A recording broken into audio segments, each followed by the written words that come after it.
update you on the global coverage.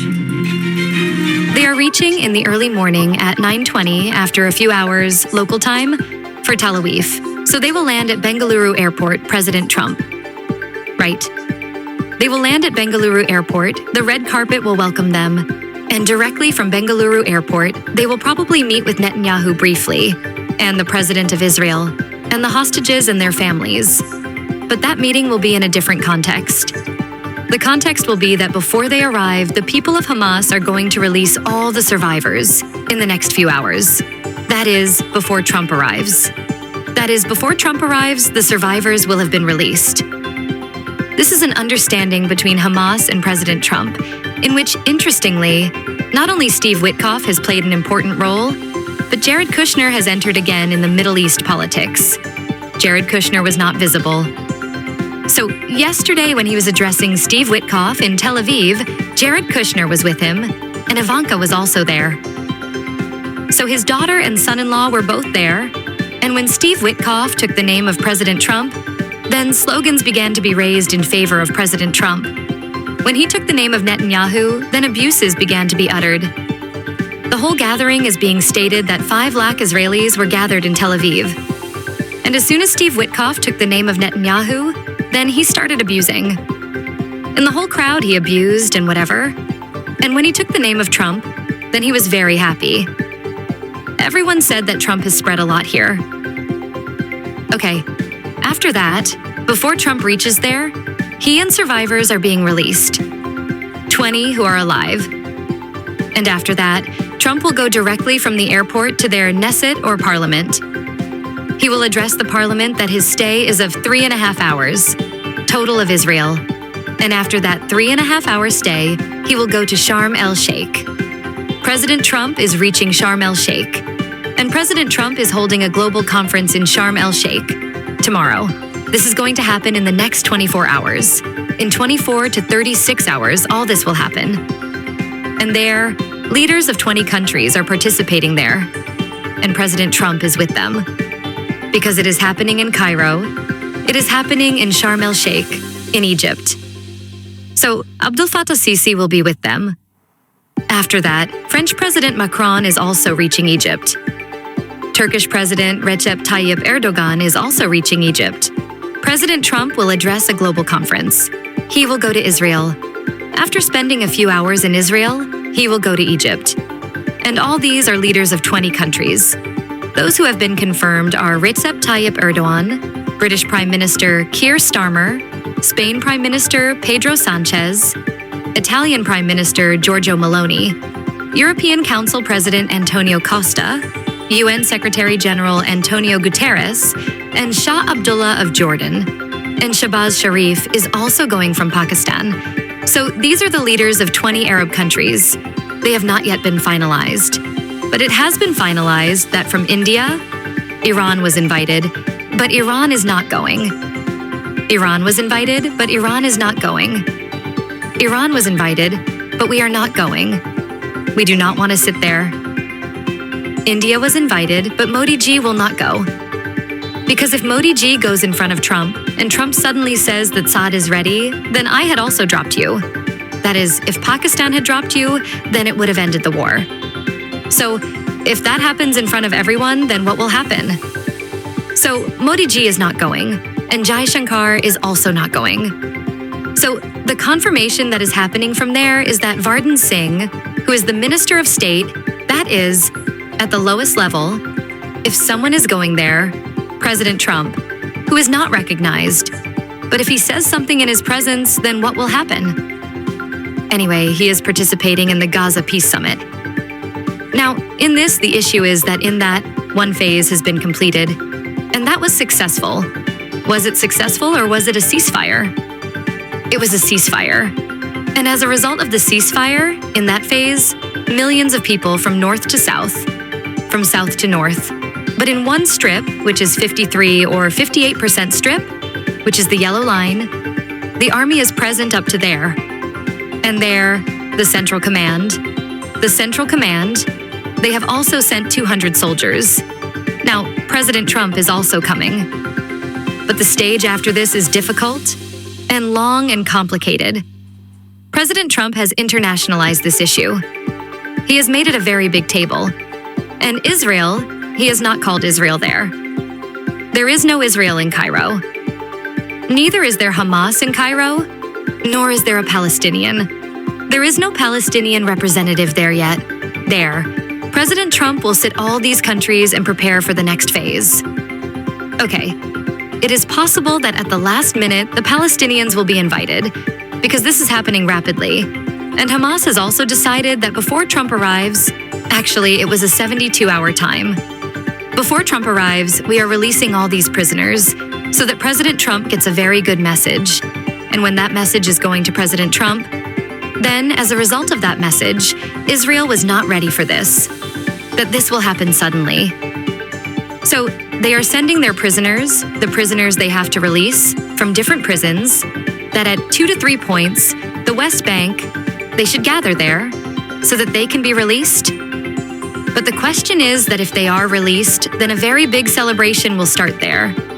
If 2,000 prisoners are released, in which those names are not there yet, Marwan Barghouti, Ahmad Sadat, Abdullah Barghouti, and all these names are not there. But what Hamas has to say is that these are the names whose guarantee was not given to us by Steve Witkoff and Jared Kushner. And they said that we will release these people. But there are still many issues. The first issue is that how will this withdrawal happen? President Trump has done a very good job.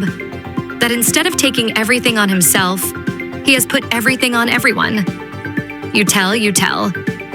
Now, which country? The first thing is that European countries have said that we will not go to Gaza. We will not go to Gaza, because if we go to Gaza, and from there it is found that because European countries are also members of NATO, either it should be decided that this army, International Stabilization Force, either it should be in the mandate of the United Nations. Netanyahu does not agree. President Trump is also not happy with the United Nations. He also does not agree.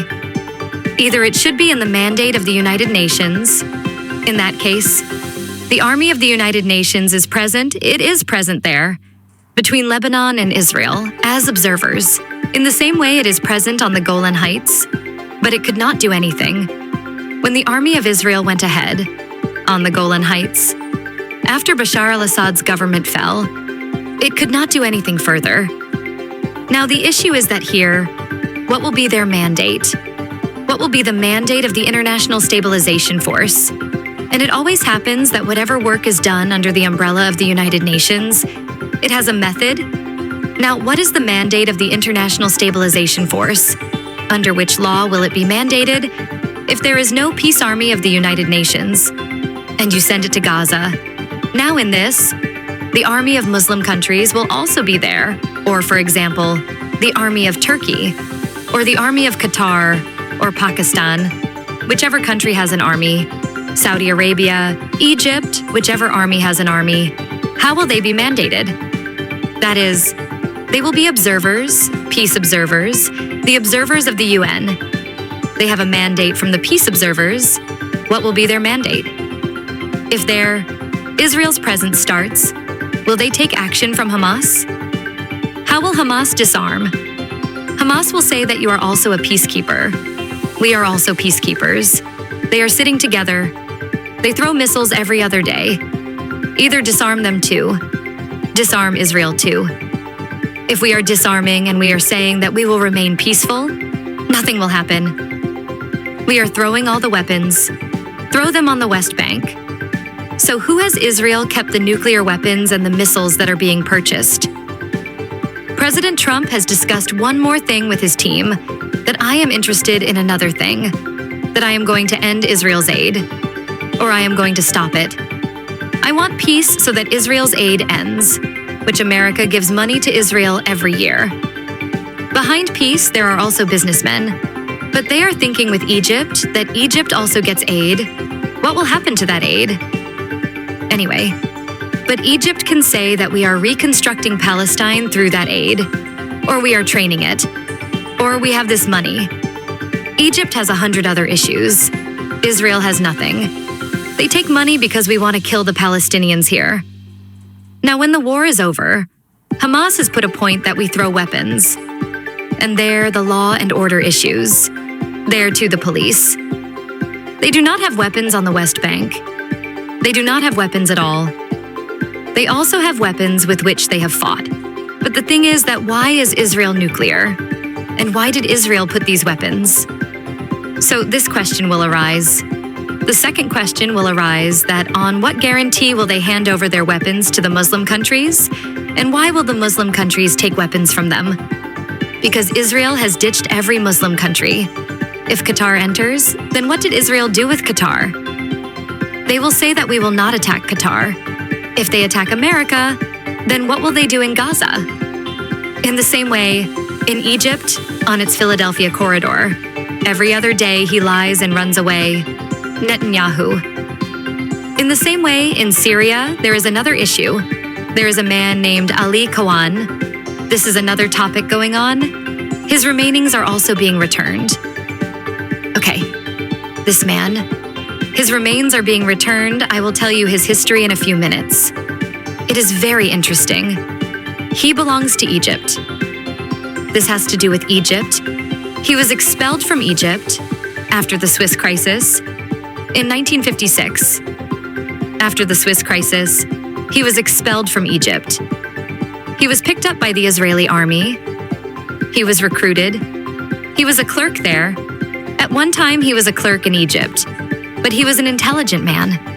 He was recruited by the Israeli army in the military intelligence, but he said, I have to go to Mossad. He joined Mossad. From 1962 to 1965, he stayed in Syria. From 1962 to 1965, he stayed in Syria. 62, and now you see, this is about 60 years ago. Right. He stayed in Syria until 1965. And all this data, signals, radio transmission, he kept sending all this to Mossad. As a result of the war in 1967, Israel had a lot of details about the Golan Heights. But then, from his apartment, the Syrian intelligence arrested him in January 1965. And in May 1965, he was hanged.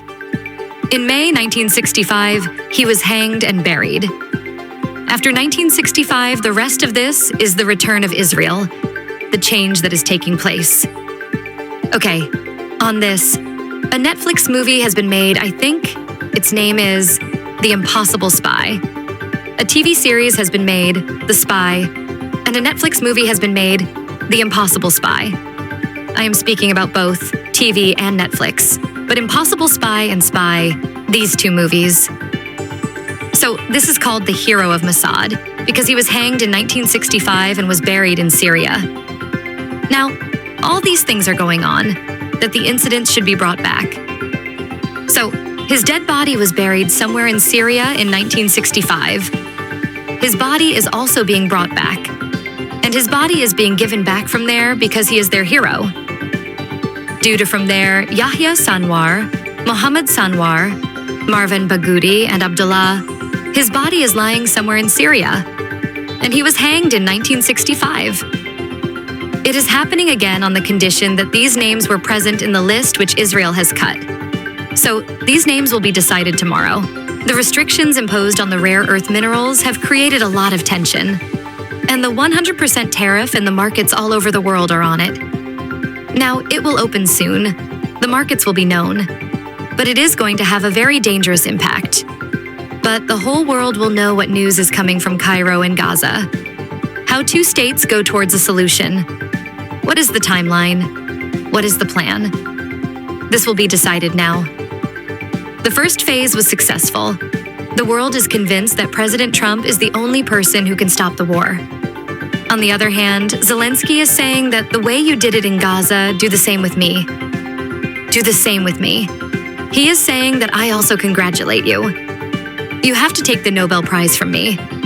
The Nobel Prize has been taken by hand. The problem is that if President Trump succeeds in doing this, then you can see that it is a big deal to give a comprehensive plan to end the war. And in the next 2 days, everyone has come up with their own comprehensive plan. The war is over. What next? Steve Witkoff is standing and his 5 lakhs people abusing. Doesn't President Trump know what will happen to Netanyahu in the future? Netanyahu is the extremist. All of them have disappeared. They don't even know that the war is over. We will continue the war. We will not leave the Hamas. They have shut up and thrown them away. Ben-Gvir and others.